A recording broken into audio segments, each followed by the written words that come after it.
There was once a woman who wished very much to have a little child, but she could not obtain her wish. At last she went to a fairy and said, "I should so very much like to have a little child. Can you tell me where I can find one?" "Oh, that can be easily managed," said the fairy. "Here is a barleycorn of a different kind to those which grow in the farmer's fields, and which the chickens eat. Put it into a flower pot, and see what will happen." "Thank you," said the woman, and she gave the fairy 12 shillings, which was the price of the barleycorn. Then she went home and planted it, and immediately there grew up a large, handsome flower, something like a tulip in appearance, but with its leaves tightly closed as if it were still a bud.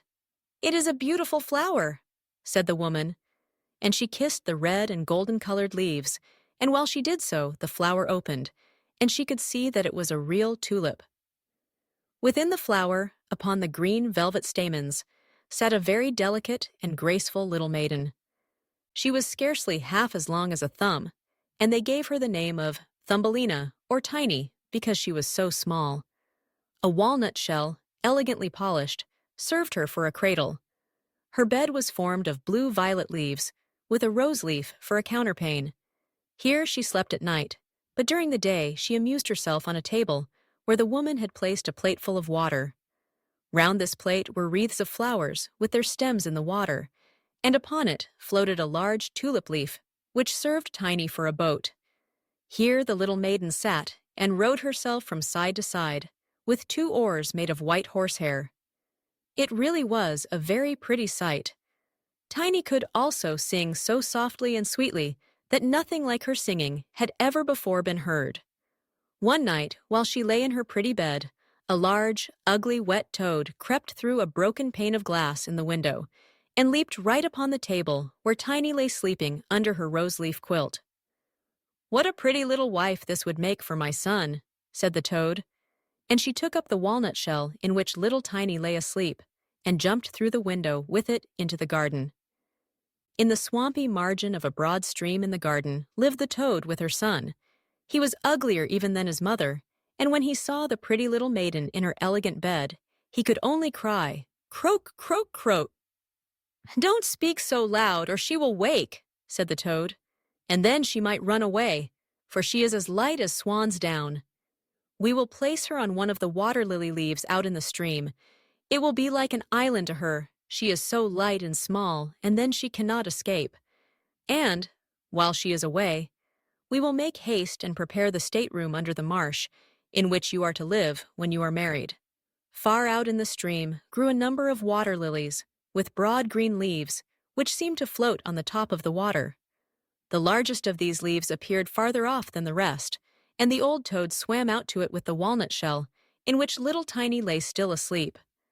The tiny little creature woke very early in the morning and began to cry bitterly when she found where she was, for she could see nothing but water on every side of the large green leaf, and no way of reaching the land. Meanwhile, the old toad was very busy under the marsh, decking her room with rushes and wild yellow flowers to make it look pretty for her new daughter-in-law. Then she swam out with her ugly son to the leaf on which she had placed poor little Tiny. She wanted to fetch the pretty bed, that she might put it in the bridal chamber to be ready for her. The old toad bowed low to her in the water and said, "Here is my son. He will be your husband, and you will live happily in the marsh by the stream." "Croak, croak, croak," was all her son could say for himself. So the toad took up the elegant little bed and swam away with it, leaving Tiny all alone on the green leaf, where she sat and wept. She could not bear to think of living with the old toad and having her ugly son for a husband. The little fishes, who swam about in the water beneath, had seen the toad and heard what she said, so they lifted their heads above the water to look at the little maiden. As soon as they caught sight of her, they saw she was very pretty, and it made them very sorry to think that she must go and live with the ugly toads. "No, it must never be." So they assembled together in the water, round the green stalk which held the leaf on which the little maiden stood, and gnawed it away at the root with their teeth. Then the leaf floated down the stream, carrying Tiny far away out of reach of land. Tiny sailed past many towns, and the little birds in the bushes saw her and sang, What a lovely little creature! So the leaf swam away with her farther and farther, till it brought her to other lands.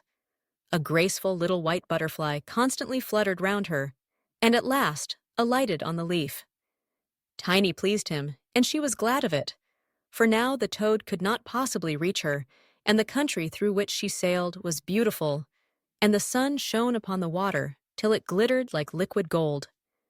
She took off her girdle and tied one end of it round the butterfly, and the other end of the ribbon she fastened to the leaf, which now glided on much faster than ever, taking little Tiny with it as she stood. Presently a large cockchafer flew by. The moment he caught sight of her, he seized her round her delicate waist with his claws, and flew with her into a tree. The green leaf floated away on the brook, and the butterfly flew with it, for he was fastened to it and could not get away. Oh, how frightened little Tiny felt when the cockchafer flew with her to the tree. But especially was she sorry for the beautiful white butterfly which she had fastened to the leaf, for if he could not free himself, he would die of hunger. But the cockchafer did not trouble himself at all about the matter. He seated himself by her side on a large green leaf, gave her some honey from the flowers to eat, and told her she was very pretty, though not in the least like a cockchafer. After a time, all the cockchafers turned up their feelers and said, "She has only 2 legs. How ugly that looks!" "She has no feelers," said another. "Her waist is quite slim. Pooh! She is like a human being." "Oh, she is ugly," said all the lady cockchafers, although Tiny was very pretty. Then the cockchafer who had run away with her believed all the others when they said she was ugly, and would have nothing more to say to her, and told her she might go where she liked. Then he flew down with her from the tree and placed her on a daisy, and she wept at the thought that she was so ugly that even the cockchafers would have nothing to say to her. And all the while she was really the loveliest creature that one could imagine, and as tender and delicate as a beautiful rose leaf. During the whole summer, poor little Tiny lived quite alone in the wide forest. She wove herself a bed with blades of grass and hung it up under a broad leaf to protect herself from the rain. She sucked the honey from the flowers for food and drank the dew from their leaves every morning. So passed away the summer and the autumn, and then came the winter, the long, cold winter. All the birds who had sung to her so sweetly were flown away, and the trees and the flowers had withered. The large clover leaf, under the shelter of which she had lived, was now rolled together and shriveled up. Nothing remained but a yellow, withered stalk. She felt dreadfully cold, for her clothes were torn, and she was herself so frail and delicate that poor little Tiny was nearly frozen to death. It began to snow too, and the snowflakes, as they fell upon her, were like a whole shovelful falling upon one of us, for we are tall. But she was only an inch high. Then she wrapped herself up in a dry leaf, but it cracked in the middle and could not keep her warm, and she shivered with cold. Near the wood in which she had been living lay a cornfield, but the corn had been cut a long time. Nothing remained but the bare dry stubble standing up out of the frozen ground. It was to her like struggling through a large wood. Oh, how she shivered with the cold! She came at last to the door of a field mouse, who had a little den under the corn stubble.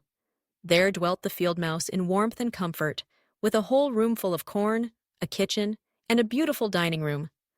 Poor little Tiny stood before the door, just like a little beggar girl, and begged for a small piece of barleycorn, for she had been without a morsel to eat for 2 days. "You poor little creature," said the field mouse, who was really a good old field mouse, "come into my warm room and dine with me." She was very pleased with Tiny, so she said, "You are quite welcome to stay with me all the winter if you like, but you must keep my rooms clean and neat, and tell me stories, for I shall like to hear them very much." And Tiny did all the field mouse asked her, and found herself very comfortable. "We shall have a visitor soon," said the field mouse one day. "My neighbor pays me a visit once a week. He is better off than I am. He has large rooms, and wears a beautiful black velvet coat. If you could only have him for a husband, you would be well provided for indeed. But he is blind, so you must tell him some of your prettiest stories." But Tiny did not feel at all interested about this neighbor, for he was a mole. However, he came and paid his visit dressed in his black velvet coat. "He is very rich and learned, and his house is 20 times larger than mine," said the field mouse. He was rich and learned, no doubt, but he always spoke slightingly of the sun and the pretty flowers, because he had never seen them. Tiny was obliged to sing to him, Lady bird, fly away home," and many other pretty songs. And the mole fell in love with her because she had such a sweet voice. But he said nothing yet, for he was very cautious. A short time before, the mole had dug a long passage under the earth, which led from the dwelling of the field mouse to his own, and here she had permission to walk with Tiny whenever she liked. But he warned them not to be alarmed at the sight of a dead bird which lay in the passage. It was a perfect bird, with a beak and feathers, and could not have been dead long, and was lying just where the mole had made his passage. The mole took a piece of phosphorescent wood in his mouth, and it glittered like fire in the dark. Then he went before them to light them through the long, dark passage. When they came to the spot where lay the dead bird, the mole pushed his broad nose through the ceiling, the earth gave way, so that there was a large hole, and the daylight shone into the passage. In the middle of the floor lay a dead swallow, his beautiful wings pulled close to his sides, his feet and his head drawn up under his feathers. The poor bird had evidently died of the cold. It made little Tiny very sad to see it. She did so love the little birds. All the summer they had sung and twittered for her so beautifully. But the mole pushed it aside with his crooked legs and said, "He will sing no more now. How miserable it must be to be born a little bird. I am thankful that none of my children will ever be birds, for they can do nothing but cry, tweet, tweet, and always die of hunger in the winter." "Yes, you may well say that as a clever man," exclaimed the field mouse. "What is the use of his twittering? For when winter comes, he must either starve or be frozen to death. Still, birds are very high bred." Tiny said nothing, but when the two others had turned their backs on the bird, she stooped down and stroked aside the soft feathers which covered the head and kissed the closed eyelids. "Perhaps this was the one who sang to me so sweetly in the summer," she said, "and how much pleasure it gave me, you dear, pretty bird." The mole now stopped up the hole through which the daylight shone, and then accompanied the lady home. But during the night, Tiny could not sleep. So she got out of bed and wove a large, beautiful carpet of hay. Then she carried it to the dead bird and spread it over him, with some down from the flowers which she had found in the field mouse's room. It was as soft as wool, and she spread some of it on each side of the bird, so that he might lie warmly in the cold earth. "Farewell, you pretty little bird," said she. "Farewell. Thank you for your delightful singing during the summer, when all the trees were green and the warm sun shone upon us." Then she laid her head on the bird's breast, but she was alarmed immediately, for it seemed as if something inside the bird went thump, thump. It was the bird's heart. He was not really dead, only benumbed with the cold, and the warmth had restored him to life. In autumn, all the swallows fly away into warm countries, but if one happens to linger, the cold seizes it. It becomes frozen and falls down as if dead. It remains where it fell, and the cold snow covers it. Tiny trembled very much. She was quite frightened, for the bird was large, a great deal larger than herself. She was only an inch high. But she took courage, laid the wool more thickly over the poor swallow, and then took a leaf which she had used for her own counterpane, and laid it over the head of the poor bird. The next morning she again stole out to see him. He was alive, but very weak. He could only open his eyes for a moment to look at Tiny, who stood by holding a piece of decayed wood in her hand, for she had no other lantern. "Thank you, pretty little maiden," said the sick swallow. "I have been so nicely warmed that I shall soon regain my strength and be able to fly about again in the warm sunshine." "Oh," said she, "it is cold out of doors now. It snows and freezes. Stay in your warm bed.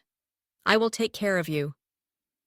Then she brought the swallow some water in a flower leaf, and after he had drank, he told her that he had wounded one of his wings in a thorn bush and could not fly as fast as the others, who were soon far away on their journey to warm countries. Then at last he had fallen to the earth and could remember no more. nor how he came to be where she had found him. The whole winter the swallow remained underground, and Tiny nursed him with care and love. Neither the mole nor the field mouse knew anything about it, for they did not like swallows. Very soon the springtime came, and the sun warmed the earth. Then the swallow bade farewell to Tiny, and she opened the hole in the ceiling which the mole had made. The sun shone in upon them so beautifully that the swallow asked her if she would go with him. She could sit on his back, he said, and he would fly away with her into the green woods. But Tiny knew it would make the field mouse very grieved if she left her in that manner, so she said, "No, I cannot."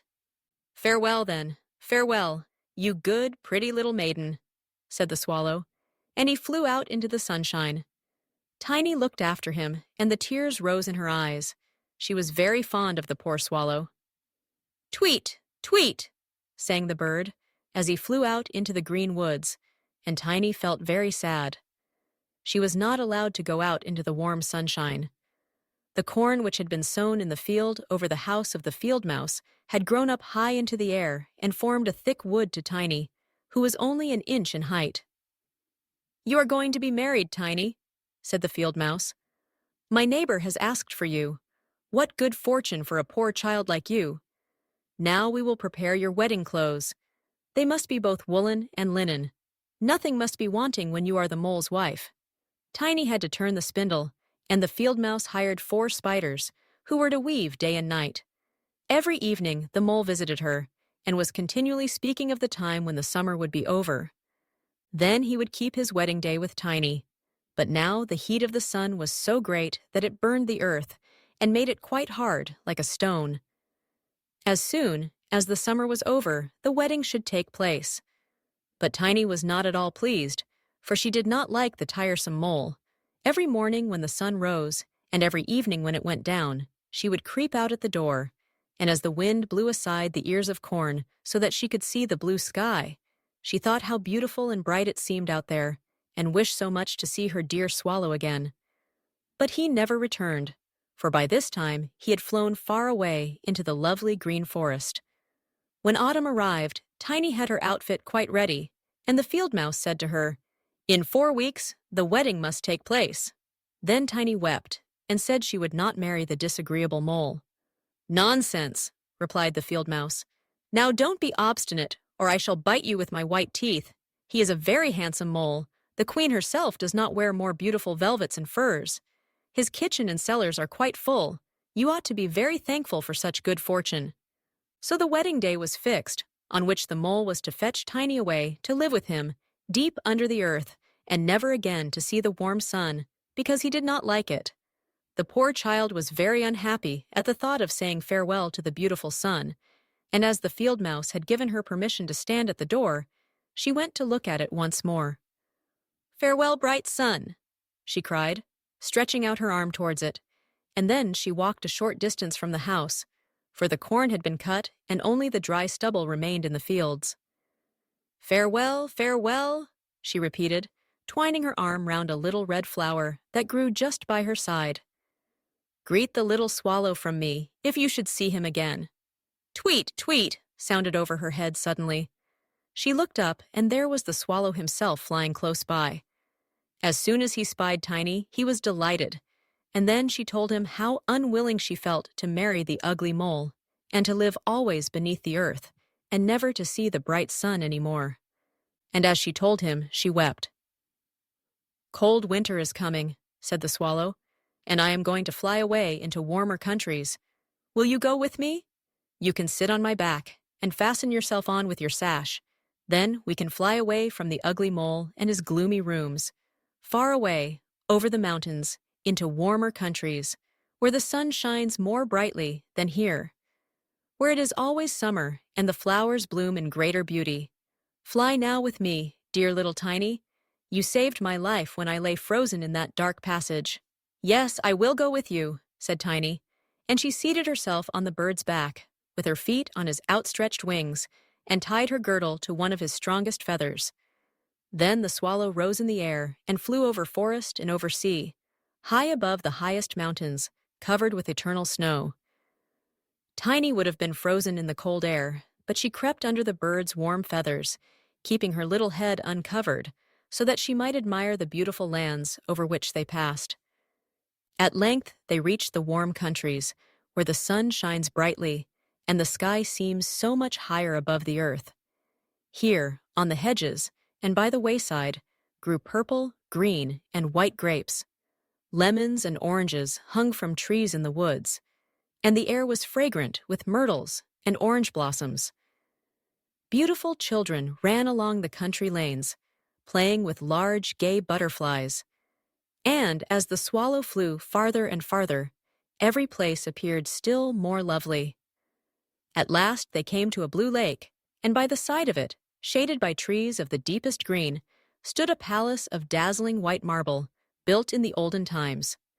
Vines clustered round its lofty pillars, and at the top were many swallows' nests, and one of these was the home of the swallow who carried Tiny. "This is my house," said the swallow, "but it would not do for you to live there. You would not be comfortable. You must choose for yourself one of those lovely flowers, and I will put you down upon it, and then you shall have everything that you can wish to make you happy." "That will be delightful," she said, and clapped her little hands for joy. A large marble pillar lay on the ground, which, in falling, had been broken into 3 pieces. Between these pieces grew the most beautiful, large white flowers, so the swallow flew down with Tiny and placed her on one of the broad leaves. But how surprised she was to see in the middle of the flower a tiny little man, as white and transparent as if he had been made of crystal. He had a gold crown on his head and delicate wings at his shoulders, and was not much larger than Tiny herself. He was the angel of the flower, for a tiny man and a tiny woman dwell in every flower, and this was the king of them all. "Oh, how beautiful he is," whispered Tiny to the swallow. The little prince was at first quite frightened at the bird, who was like a giant compared to such a delicate little creature as himself. But when he saw Tiny, he was delighted, and thought her the prettiest little maiden he had ever seen.